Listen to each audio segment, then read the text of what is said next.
T'ha passat alguna vegada que has anat a gravar amb el teu dron en un lloc increïble i quan has arribat a casa i has mirat els vídeos que havies gravat, el resultat no era tan bo com t'imaginaves? Imatges poc nítides, entretallades o colors estranys. I el més frustrant de tot és que has vist vídeos d'altra gent que fa servir el mateix dron que tu i sí que aconsegueixen resultats espectaculars. Si és així, no te preocupis perquè això té solució. I en aquest vídeo t'ensenyaré la millor configuració de la càmera del teu dron pas a pas perquè els teus vídeos comencin a tenir un aspecte més professional.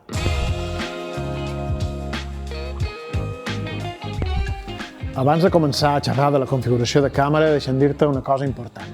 Si acabes de començar amb els drons, el millor consell que puc donar-te és aquest. Posa la càmera en automàtic i centra't primer en volar bé.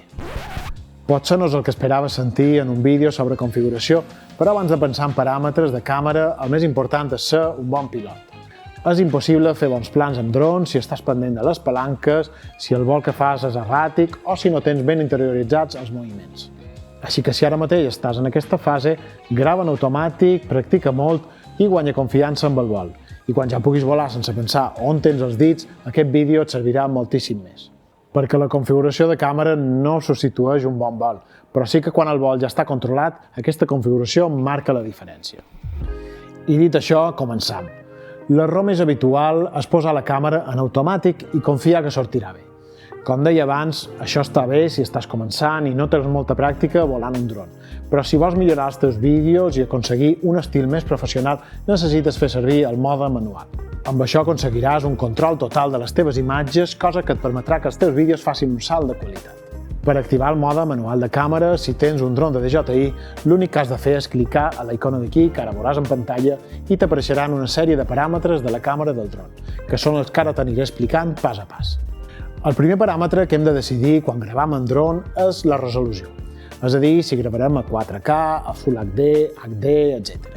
No m'hi entretendré gaire perquè segurament ja n'has sentit xerrar, però és important entendre una cosa clau.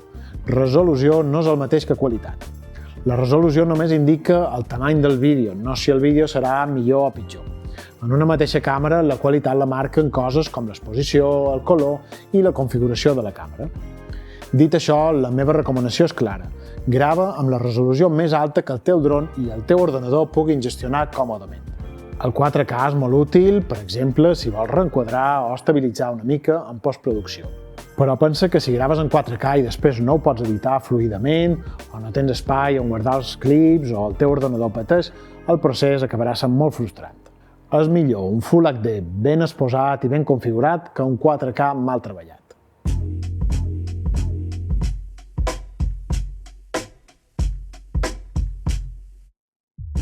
El següent que decidirem és quants de fotogrames per segon tindran els vídeos que gravem. Les possibilitats aquí les marcarà principalment la càmera del teu dron i la resolució que hagis seleccionat prèviament. Per simplificar-ho molt, grava a 25 fotogrames per segon per a la majoria de situacions. I si tens molt clar que vols fer vídeos a càmera lenta, pots optar per gravar 50 fotogrames per segon, sempre que el teu dron ho permeti. Això sí, tingues en compte que com més fotogrames per segon tinguin els vídeos que graves, més li costarà també al teu ordenador editar-ho amb fluïdesa.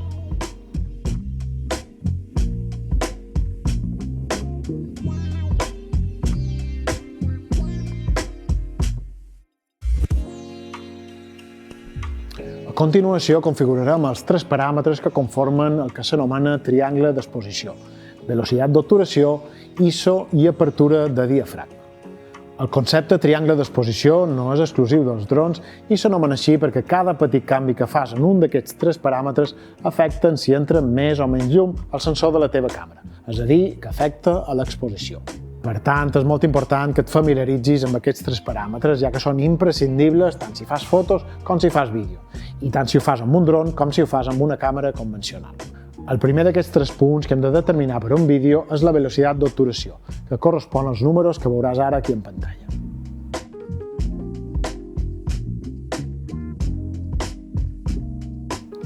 I en el cas del vídeo, aquest paràmetre ve sempre determinat pels fotogrames per segon que hem configurat abans. Per fer-ho, s'aplica el que es coneix com la regla dels 180 graus, que ens diu que la velocitat serà el doble dels fotogrames per segon que hem configurat. És a dir, que si abans has configurat la càmera a 25 fotogrames per segon, la velocitat d'obturació serà de 1 partit per 50. i si has configurat 50 fotogrames per segon, l'obturació serà de 1/100. Això es fa per aconseguir que el moviment de les coses o de les persones que surten a la imatge es vegin de manera natural.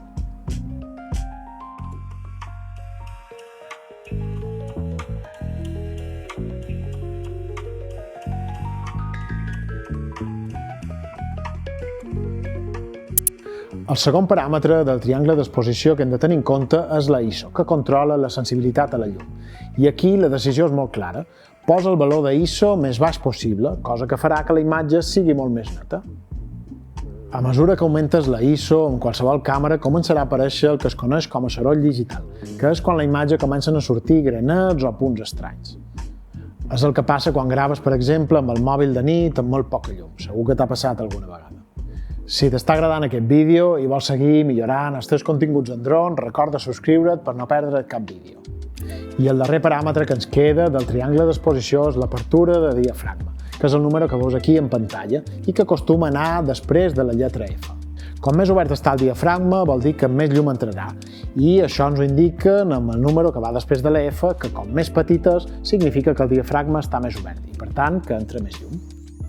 He deixat aquest paràmetre per final perquè molts drons, com el que faig servir jo habitualment, tenen una apertura fixa i, per tant, és un paràmetre que no pots canviar. Per això no m'entretendré gaire, però si el teu dron permet canviar l'apertura de diafragma, has de saber que això afecta també a la profunditat de camp, que és el desenfoc de fons que segur que has vist 1000 vegades al cine. Com que amb els drons habitualment es graven planos molt amplis i lluny d'objectes, aquest desenfoc no sol ser molt determinant. Així que si pots modificar l'apertura, ajusta-la per aconseguir una bona exposició d'imatge, com t'explicaré a continuació quan xerrem de l'histograma. Amb tot el que t'he explicat fins ara, ja veus que per gravar un vídeo estàs una mica limitat amb els paràmetres que pots ajustar. I per tant, amb el dron és molt habitual que una vegada que ho has configurat tot correctament, segueix havent massa llum a la imatge. I aquí és quan entren en joc els filtres ND, de densitat neutra, que són un accessori imprescindible pel teu dron. Aquests filtres venen a ser unes ulleres de sol per la càmera i tenen diferents opacitats per ajustar-se segons la quantitat de llum que necessites treure. Si tens dubtes de com funcionen, deixa'm un comentari aquí baix i faré un tutorial per explicar-ho. Bé, l'objectiu del que t'he explicat fins ara és que entri a la càmera la quantitat justa de llum, és a dir, controlar l'exposició, per tal d'aconseguir una imatge el més nítida possible. Però aquí sorgeix un altre dels errors més habituals quan començam a gravar, que és confiar en el que veiem en pantalla. Perquè aquesta imatge de la pantalla no és neutra, ja que depèn de la brillantor de la pantalla, de la llum de l'ambient, dels reflexes i, per tant, no és gens fiable. Per això és imprescindible activar i entendre l'histograma, que és un gràfic que ens mostra objectivament com està distribuïda la llum que entra a la teva càmera, no del que sembla en pantalla. Si tens un dron de DJI, per activar l'histograma has d'entrar al menú de configuració, a la pestanya de càmera i pulsar aquí.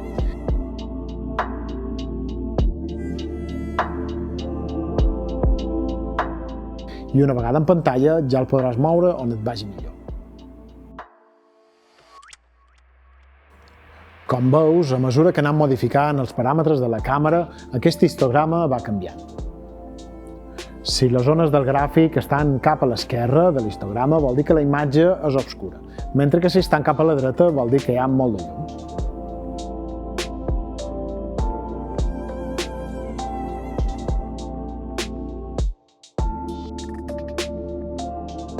En general, podem dir que l'ideal és que l'histograma estigui equilibrat, és a dir, que les zones estiguin repartides al voltant del centre. I en el cas dels drons, que tenen un sensor molt petit, et diria que intentis sempre tendir a exposar les imatges una mica cap a la dreta. Conjuntament tenim una altra eina que serveix per avisar-nos quan la imatge té massa llum. Aquesta eina es coneix com a zebres, ja que són unes marques blanc i negres que apareixen quan l'histograma està molt cap a la dreta. Per activar les zebres has d'entrar a la configuració,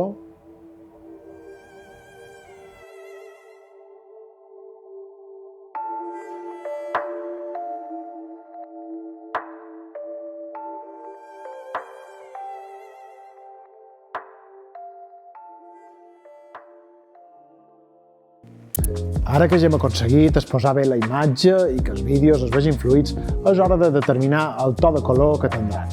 Però ara no és moment de donar-li un estil concret amb imatges més càlides o més fredes segons el que vulguis transmetre. Ara és el moment de captar els colors el més fidel possible a la realitat per després, quan estiguis editant, tenir més marge creatiu. Aquí, de fet, un altre dels errors clàssics és posar el balanç de blanc en automàtic, cosa que pot fer que els colors vagin canviant dins un mateix pla. En moltes càmeres hi sol haver-hi una sèrie de preconfiguracions per dies solejats, zones d'ombra, núvols, etc. En aquests casos només has de triar el que més s'assembli a la situació en què estiguis gravant. Però la majoria de drons que he fet servir no ho tenen i únicament pots triar la temperatura de color amb Kelvins. Així que el més senzill és que apuntis cap a una zona prou representativa del que vulguis gravar, posis en automàtic perquè el dron calculi la temperatura de color i després ho deixis en manual perquè ja no canviï mentre estiguis gravant. A continuació és hora de seleccionar el mode d'enfocament i en els drons de DJI solem trobar 3 modes diferents. Automàtic, manual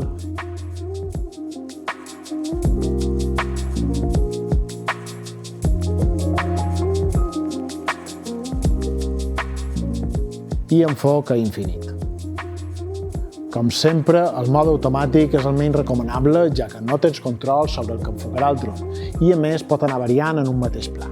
Per tant, et recomanaria fer servir sempre el mode manual o el mode infinit, que és el que faig servir jo habitualment, ja que amb el dron no solem tenir objectes molt a prop que haguem d'enfocar. Dit això, per saber amb precisió quina part de la imatge està enfocada, tenim una eina molt útil, que és el Focus Picking.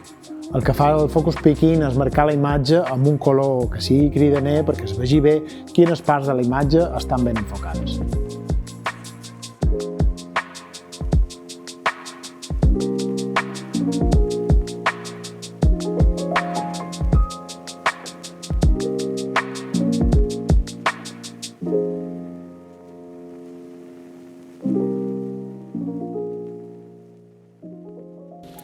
I per acabar, has de configurar quin perfil de color faràs servir per gravar.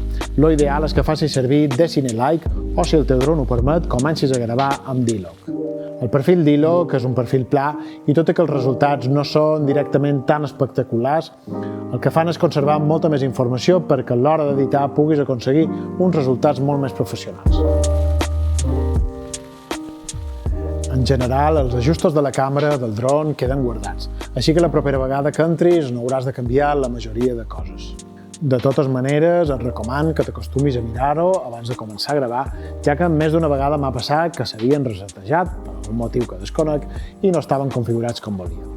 I a més, encara que sembli una tonteria, abans de començar a volar no t'oblidis de comprovar que la càmera i els filtres estan ben nets, per evitar vídeos borrosos. Per acabar aquest vídeo m'agradaria fer una reflexió i és que les càmeres no estan mal o ben configurades, sinó que l'important és que estiguin configurades per aconseguir el resultat que tu vols. I per això, amb els ajustos que t'he explicat en aquest vídeo, ja tens una base molt sòlida per entendre tots els paràmetres importants i que els teus vídeos en dron facin un salt de qualitat. I si vols seguir aprenent i millorant, aquí trobaràs un altre vídeo que també et pot ajudar. Adéu!